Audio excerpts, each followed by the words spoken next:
ఓం శాంతి. December 22వ తారీఖు 2025 ప్రాతఃమురళి. ఓం శాంతి. బాబ్దాదా మధువనము. ఈరోజు మధుర మహావాక్యాలు. బాబా చెప్తున్నారు, మధురమైన పిల్లలు, తండ్రి ఎవరో ఎలా ఉన్నారో వారిని యథార్థంగా గుర్తించి స్మృతి చేయండి. దీనికోసం మీ బుద్ధిని విశాలంగా తయారు చేసుకోండి. ప్రశ్న: తండ్రిని పేదల పాలిటి పెన్నిధి అని ఎందుకంటారు? జవాబు: ఎందుకంటే ఈ సమయంలో మొత్తం ప్రపంచము నిరుపేదగా అనగా దుఃఖమయంగా అయినప్పుడు అందరినీ దుఃఖము నుండి విడిపించేందుకు తండ్రి వచ్చారు. అంతేగాని ఎవరిపైనైనా దయ కలిగి బట్టలివ్వడము, ధనమివ్వడము అవేవి అద్భుతమైన విషయాలు కావు. వీటితో వారేమీ షావుకారులుగా అవ్వరు. నేను ఈ ఆటవికులకు ధనాన్నిచ్చి పేదల పాలిటి పెన్నిధిగా పిలిపించుకోను. నేనైతే పేదలకు అనగా పతితులకు, ఎవరిలోనైతే జ్ఞానము లేదో వారికి జ్ఞానాన్నిచ్చి పావనంగా తయారు చేస్తాను. పాట: ప్రపంచాన్ని మర్చిపోయే వసంతకాలమిదే. ఓం శాంతి. మధురాతి మధురమైన పిల్లలు పాటను విన్నారు. పాటనైతే ప్రపంచంలోని మనుష్యులు పాడారని పిల్లలకు తెలుసు. ఈ పాత ప్రపంచాన్ని మర్చిపోవాలి అన్న ఈ పదాలు చాలా బాగున్నాయి. ఇంతకు ముందు ఇలా అర్థం చేసుకునేవారు కాదు. కొత్త ప్రపంచంలోకి వెళ్ళాలంటే తప్పకుండా పాత ప్రపంచాన్ని మర్చిపోవాలని కలియుగి మనుషులకు కూడా అర్థం కాదు. వారు పాత ప్రపంచాన్ని విడిచిపెట్టాలని అర్థం చేసుకుంటారు. కానీ దానికి ఇంకా చాలా సమయం ఉందని భావిస్తారు. కొత్తది నుండి పాతదిగా అవుతుందనైతే అర్థం చేసుకుంటారు. కానీ ఎక్కువ సమయాన్ని రాయడం వలన మర్చిపోయారు. ఇప్పుడు కొత్త ప్రపంచము స్థాపన అవుతుంది. కావున పాత ప్రపంచాన్ని మర్చిపోవాలని మీకు ఇప్పుడు స్మృతినిప్పించడము జరుగుతుంది. ఈ విషయాన్ని మర్చిపోతే ఏమవుతుంది? మనము ఈ శరీరాన్ని వదిలి కొత్త ప్రపంచంలోకి వెళ్తాము. కానీ అజ్ఞాన కాలములో ఇటువంటి విషయాల యొక్క అర్థము వైపుకు ఎవరి ధ్యాస వెళ్ళదు. తండ్రి ఏ విధంగానైతే అర్థం చేయిస్తారో ఆ విధంగా అర్థం చేయించేవారు ఎవ్వరూ లేరు. మీరు దీని అర్థాన్ని అర్థం చేసుకోగలరు. తండ్రి చాలా సాధారణంగా ఉంటారని కూడా పిల్లలకు తెలుసు. అనన్యులైన మంచి మంచి పిల్లలు కూడా పూర్తిగా అర్థం చేసుకోరు. వీరిలోకి శివబాబా వస్తారని మర్చిపోతుంటారు. ఏదైనా డైరెక్షన్ ఇస్తే ఇది శివబాబా డైరెక్షన్ అని అర్థం చేసుకోరు. శివబాబాను రోజంతా మర్చిపోయినట్లుగా ఉంటారు. పూర్తిగా అర్థం చేసుకోని కారణంగా వారు చెప్పిన ఆ పని చేయరు. మాయ స్మృతి చేయనివ్వదు. ఆ స్మృతి స్థిరంగా నిలవదు. కృషి చేస్తూ చేస్తూ చివరికి అంతిమములో ఆ అవస్థ తప్పకుండా ఏర్పడనున్నది. ఈ సమయంలో కర్మాతీత అవస్థను పొందేవారు ఎవ్వరూ లేరు. తండ్రి ఎవరో ఎలా ఉన్నారో వారిని తెలుసుకునేందుకు విశాల బుద్ధి కావాలి. వెచ్చదనాన్నిచ్చే చలికాలం బట్టలను బాబ్దాదా ధరిస్తారా అని మిమ్మల్ని అడుగుతారు. ఇద్దరూ ధరించే ఉన్నారని మీరు చెప్తారు. శివబాబా అంటారు, నేనేమి వెచ్చదనాన్నిచ్చే బట్టలను ధరించను. నాకు చలి అనిపించదు. అయితే ఎవరిలోనైతే ప్రవేశించానో వారికి చలి అనిపిస్తుంది. నాకు ఆకలి గాని దాహం గాని ఏమీ అనిపించదు. నేనైతే నిర్లేపిని. సేవ చేస్తూ కూడా ఈ విషయాలన్నిటి నుండి అతీతంగా ఉంటాను. నేను తినను, తాగను. ఒక సాధువు కూడా నేను తినను తాగను అని అనేవారు కదా. అతను తర్వాత ఆర్టిఫిషియల్ వేషాన్ని ధరించారు. దేవతల పేర్లను కూడా చాలామంది పెట్టుకున్నారు. ఇంకే ధర్మములోనూ దేవీ దేవతలుగా అవ్వరు. ఇక్కడ ఎన్ని మందిరాలున్నాయి? బయట అయితే ఒక్క శివబాబాను మాత్రమే నమ్ముతారు. తండ్రి ఒక్కరే ఉంటారని బుద్ధి కూడా చెప్తుంది. తండ్రి నుండే వారసత్వము లభిస్తుంది. కల్పము యొక్క ఈ పురుషోత్తమ సంగమ యుగములోనే బాబా నుండి వారసత్వము లభిస్తుందని పిల్లలైన మీ బుద్ధిలో ఉంది. మనము సుఖధామములోకి వెళ్ళినప్పుడు మిగిలిన వారంతా శాంతిధామములో ఉంటారు. మీలో కూడా ఈ వివేకము నెంబరు వారుగా ఉంది. ఒకవేళ జ్ఞానము యొక్క ఆలోచనల్లోనే ఉన్నట్లయితే వారి మాటల్లో కూడా అవే వెలువడతాయి. మీరు బాబా ద్వారా రూపు బసంతుగా అవుతున్నారు. మీరు రూపు కూడా మరియు బసంతు కూడా, యోగస్వరూపులు మరియు జ్ఞానస్వరూపులు. మేము రూపు బసంతులమని ప్రపంచములో ఇంకెవ్వరూ అనలేరు. మీరిప్పుడు చదువుకుంటున్నారు. చివరికల్లా నెంబరు వారు పురుషార్థానుసారముగా చదివేసుకుంటారు. శివబాబా ఆత్మలమైన మన తండ్రి కదా. ఇది కూడా మనస్ఫూర్తిగా అనిపిస్తుంది కదా. భక్తి మార్గములో మనస్ఫూర్తిగా అనిపించదు. ఇక్కడ మీరు సన్ముఖములో కూర్చున్నారు. తండ్రి ఈ సమయంలోనే వస్తారని, తరువాత ఇంకే సమయంలోనూ తండ్రి వచ్చే అవసరముండదని మీకు తెలుసు. సత్యయుగము నుండి త్రేతాయుగము వరకు వారు రారు. ద్వాపరము నుండి కలియుగము వరకు కూడా వారు రారు. వారు కల్పము యొక్క సంగమయుగములోనే వస్తారు.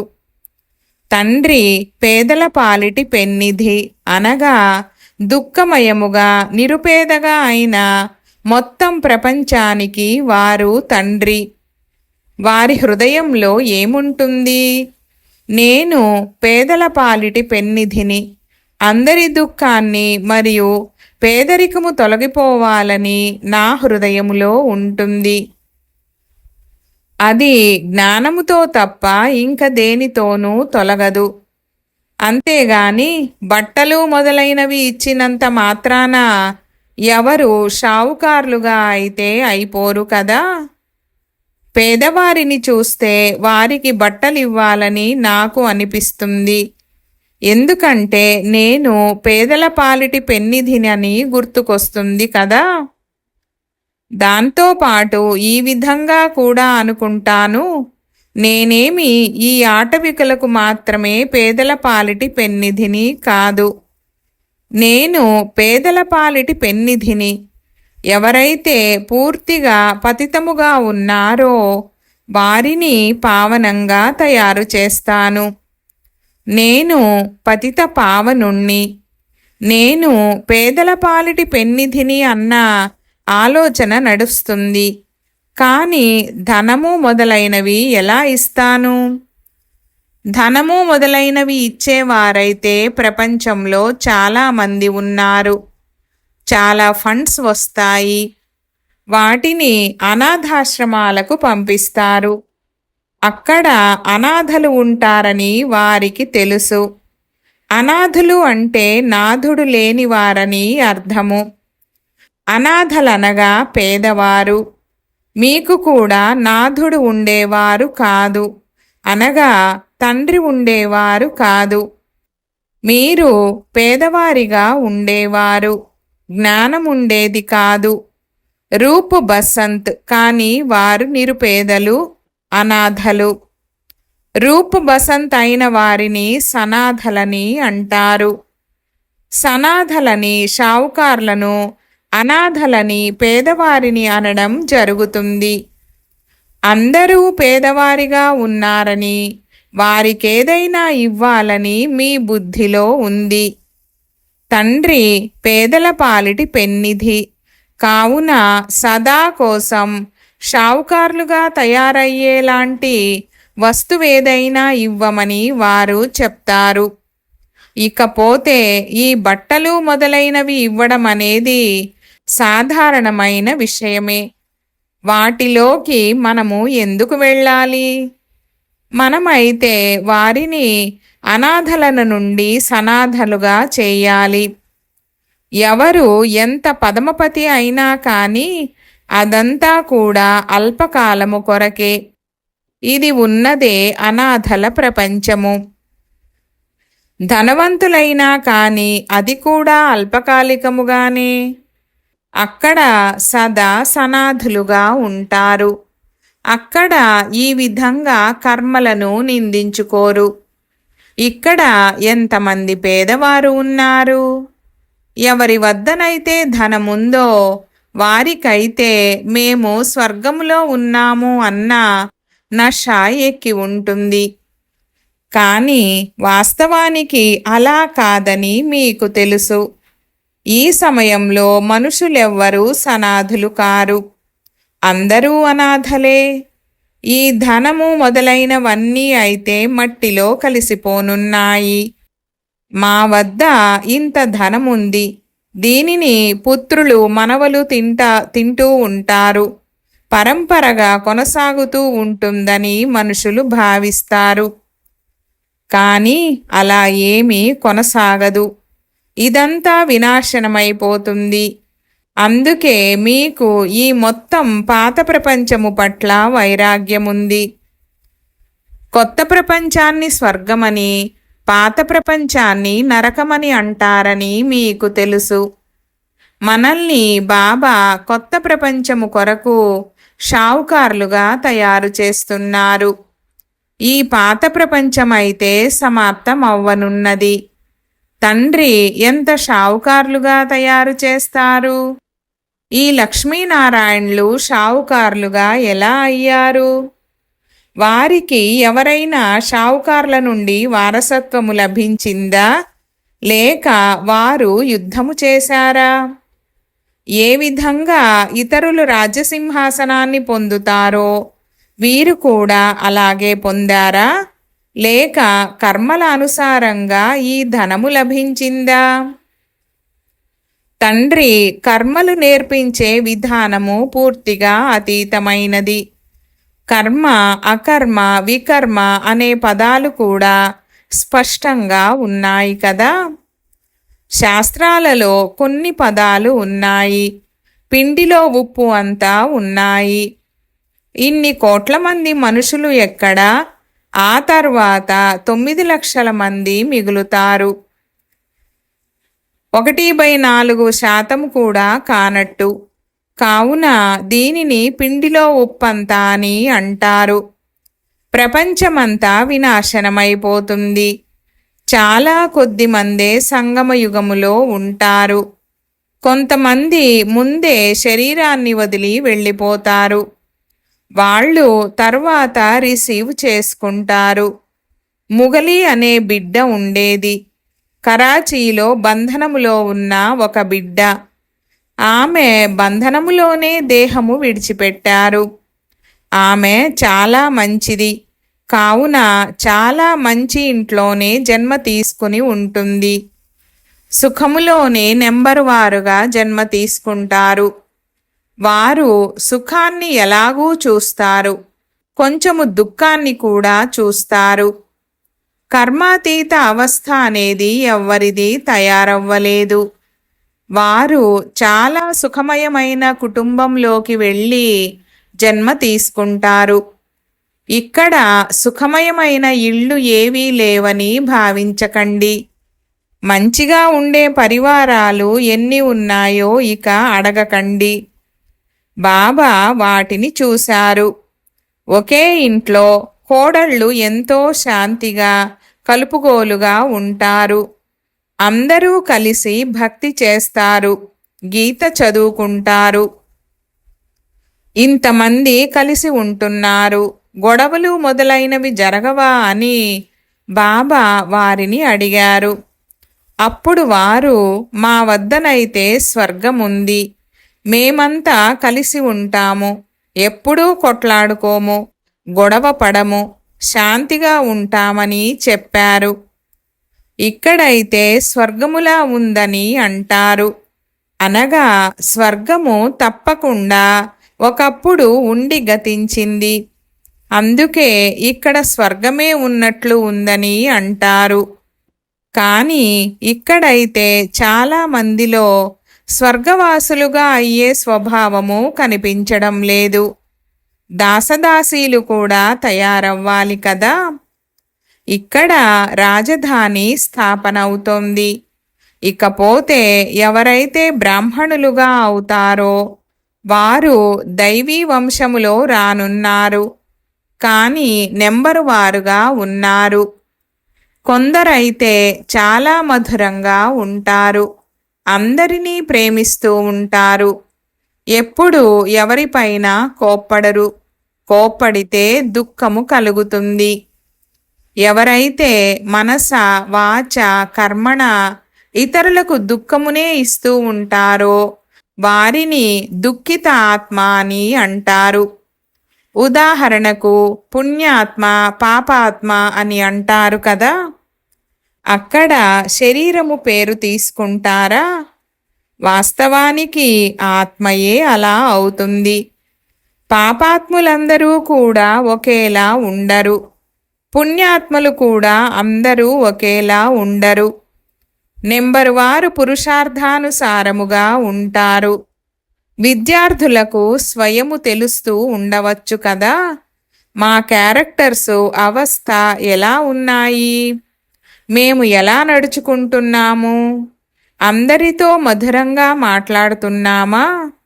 ఎవరైనా ఏదైనా అంటే మేము తప్పుడు జవాబులైతే ఇవ్వడము లేదు కదా.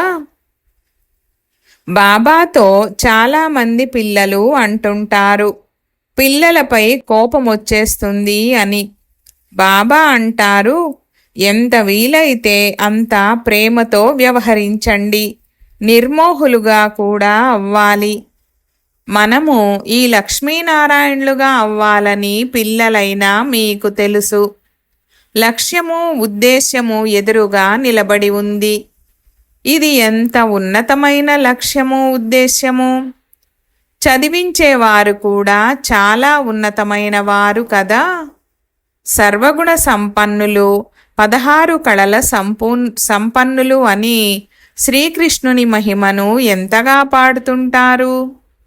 మనము అలా అవుతున్నామని ఇప్పుడు పిల్లలైనా మీకు తెలుసు. మీరిక్కడకు వచ్చిందే అలా తయారవ్వడం కోసము. మీ ఈ సత్యమైన సత్యనారాయణ కథ నరుని నుండి నారాయణునిగా తయారయ్యేందుకు కథ. ఇది అమరపురికి వెళ్లేందుకు అమర కథ. సన్యాసులు మొదలైన వారికెవ్వరికీ ఈ విషయాలు తెలియవు. మనుష్య మాతృలెవ్వరినీ కూడా జ్ఞానసాగరుడు లేక పతితపావనుడని అనరు. సృష్టి అంతా పతితముగా ఉన్నప్పుడు మనము పతితపావనుడని ఎవరిని అనాలి? ఇక్కడ పుణ్యాత్ములెవ్వరూ ఉండరు. తండ్రి అర్థం చేయిస్తున్నారు, ఈ ప్రపంచము పతితమైనది. శ్రీకృష్ణుడు మొదటి నెంబరు వారు, వారిని కూడా భగవంతుడని అనలేరు. జనన మరణరహితుడు ఒక్క నిరాకార తండ్రి మాత్రమే. శివ పరమాత్మ ఆయన మహాని అంటూ ఉంటారు. బ్రహ్మ విష్ణు శంకరులను దేవతలని అంటూ శివుణ్ణి పరమాత్మ అని అంటారు. శివుడు అందరికన్నా పైన ఉన్నట్లు కదా. వారు అందరికీ తండ్రి. వారసత్వము కూడా తండ్రి నుండే లభించనున్నది. సర్వవ్యాపి అనడంతో వారసత్వము లభించదు. తండ్రి స్వర్గస్థాపన చేసేవారు కావున వారు తప్పకుండా స్వర్గము యొక్క వారసత్వాన్నే ఇస్తారు. ఈ లక్ష్మీనారాయణులు నెంబర్ 1. వీరు చదువు ద్వారా ఈ పదవిని పొందారు. భారత్ యొక్క ప్రాచీన యోగము ఎందుకు ప్రసిద్ధమవ్వదు? ఎందుకంటే దీని ద్వారా మనుషులు విశ్వానికి యజమానులుగా అవుతారు. దీనిని సహజ యోగము, సహజ జ్ఞానమని అంటారు. నిజానికి ఇది చాలా సహజమే. ఒక్క జన్మ పురుషార్థముతో ఎంత ప్రాప్తి లభిస్తుంది? భక్తి మార్గంలోనైతే జన్మ జన్మలుగా ఎదురు దెబ్బలు తింటూ వచ్చారు, కానీ ఏమీ లభించదు. ఇక్కడైతే ఒక్క జన్మలోనే లభిస్తుంది. కావున దీనిని సహజమని అంటారు. క్షణంలో జీవన్ముక్తి అని అంటారు. ఈ రోజుల్లోనైతే ఎటువంటి ఆవిష్కరణలు చేస్తున్నారో చూడండి. సైన్స్ది కూడా అద్భుతము. సైలెన్స్ యొక్క అద్భుతము కూడా ఎలా ఉందో చూడండి. అక్కడ అవన్నీ చూడటానికి కనిపిస్తాయి, ఇక్కడేవి కనిపించవు. మీరు శాంతిగా కూర్చున్నారు. మీరు ఉద్యోగాలు మొదలైనవి కూడా చేస్తారు. చేతులు పనివైపు మరియు ఆత్మ యొక్క మనసు ప్రియుని వైపు. ప్రేయసి ప్రియుల గురించి కూడా చెప్పుకుంటూ ఉంటారు కదా. వారు ఒకరి రూపముపై ఒకరు ప్రేమ కలిగి ఉంటారు. వికారాల విషయమేమీ ఉండదు. ఎక్కడ కూర్చున్నా సరే వారు గుర్తుకొస్తూ ఉంటారు. రోటీ తింటూ ఉంటారు, అంతే. ఎదురుగా తనను చూస్తూ ఉంటారు. అంతిమములో మీకు ఈ అవస్థ ఏర్పడుతుంది. కేవలం తండ్రిని మాత్రమే స్మృతి చేస్తూ ఉంటారు. అచ్చా, మీఠే మీఠే సికిలదే బచ్చోं ప్రతి మాత్ పితా బాప్ దాదా కా याद प्यार और गुड मॉर्निंग। रूहानी बाप की रूहानी बच्चों को नमस्ते। हम रूहानी बच्चों की रूहानी बाप दादा को याद प्यार, गुड मॉर्निंग और నమస్తే నమస్తే బాబా నమస్తే. ధారణ కొరకు ముఖ్య సారము. 1వ పాయింట్, రూపు బసంతుగా అయ్యి నోటి ద్వారా సదా సుఖాన్ని ఇచ్చే మాటలే మాట్లాడాలి. దుఃఖాన్ని ఇచ్చేవారిగా అవ్వకూడదు.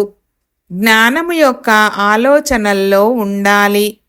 నోటి నుండి జ్ఞానరత్నాలే వెలువడాలి. 2వ పాయింట్, నిర్మోహులుగా అవ్వాలి. ప్రతి ఒక్కరితోనూ ప్రేమగా వ్యవహరించాలి, కోపగించుకోకూడదు. అనాథలను సనాథలుగా చేసే సేవ చేయాలి.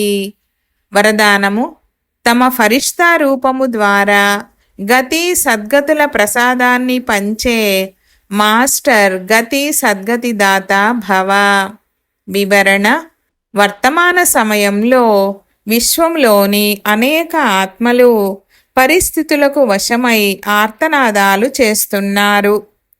కొందరు ధరల కారణంగా, కొందరు ఆకలితో, కొందరు తనువు యొక్క రోగాలతో, మరికొందరు మనసు యొక్క అశాంతి వలన ఆర్తనాదాలు చేస్తున్నారు. అందరి దృష్టి శాంతి స్తంభము వైపుకు వెళ్తుంది. ఈ హాహాకారాల తర్వాత జయ జయకారాలు ఎప్పుడు జరుగుతాయని అందరూ చూస్తున్నారు. కావున ఇప్పుడు మీ సాకారి ఫరిష్తా రూపము ద్వారా విశ్వము యొక్క దుఃఖాలను దూరము చేయండి. మాస్టర్ గతి సద్గతి దాతలుగా అయ్యి భక్తులకు గతి మరియు సద్గతుల ప్రసాదాన్ని పంచండి. స్లోగన్: మనసును ఎంత శక్తిశాలిగా తయారు చేసుకోండి అంటే ఇక ఏ పరిస్థితి మనసును అలజడిలోకి తీసుకురాలేకపోవాలి. ఈరోజు అవ్యక్త ఇషారా పాయింట్: ఇప్పుడు సంపన్నముగా మరియు కర్మాతీతముగా అవ్వాలి అనే ధ్యాసలోనే ఉండండి. ఇప్పుడు సేవ యొక్క కర్మ బంధనములోకి కూడా రాకండి. నా స్థానము, నా సేవ, నా విద్యార్థులు, నా సహయోగి ఆత్మలు, ఇలా అనుకోవడము కూడా సేవ యొక్క కర్మ బంధనమే. ఈ కర్మబంధనము నుండి కర్మాతీతముగా అవ్వండి. కావున కర్మాతీతముగా అవ్వాలి మరియు వీరు వారే, వీరే సర్వస్వము అన్న ఈ అనుభూతిని కలిగించి ఆత్మలను సమీపముగా ఉన్న ఆశ్రయస్థానానికి తీసుకురావాలి. ఓం శాంతి.